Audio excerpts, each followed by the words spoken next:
10:14 ഖുർആൻ പറയുന്നു, അവർക്ക് ശേഷം ഭൂമിയിൽ നിങ്ങളെ നാം പ്രതിനിധികളാക്കി, നിങ്ങൾ പ്രവർത്തിക്കുന്നത് നിരീക്ഷിക്കാൻ വേണ്ടി.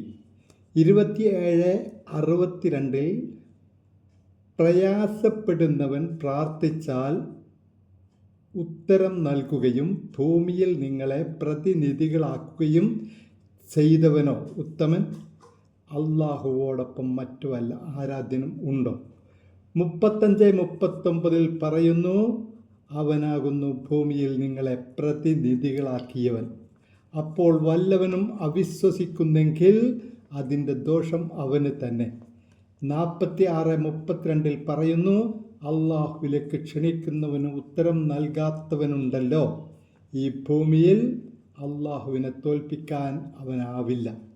അള്ളാഹുവിനെ കൂടാതെ ഒരു രക്ഷകനും അവനുണ്ടാവുകയും ഇല്ല. ആരാണോ അള്ളാഹുവിലേക്ക് ക്ഷണിക്കുന്നത് അവനോടൊപ്പം തന്നെയാണ് അള്ളാഹു എന്ന് മനസ്സിലാക്കുകയും അത് ജീവിച്ചിരിക്കുന്നവരോ മരിച്ചവരോ ആയാലും ശരി ഉത്തരം ചെയ്യണം. ഏതുപോലെ ഇബ്രാഹിം നബി ഹജ്ജിനും ഉംറക്കും ക്ഷണിച്ചിട്ട് ഉത്തരം ചെയ്യുന്നത് പോലെ മമ്പുറം തങ്ങളോ അവരെ പോലുള്ളവരോ ആണ് നമ്മളെ അള്ളാഹുവിലേക്ക് ക്ഷണിച്ചിട്ട് നമ്മൾ ഉത്തരം ചെയ്തില്ലെങ്കിൽ എന്താകും നമ്മുടെ അവസ്ഥ?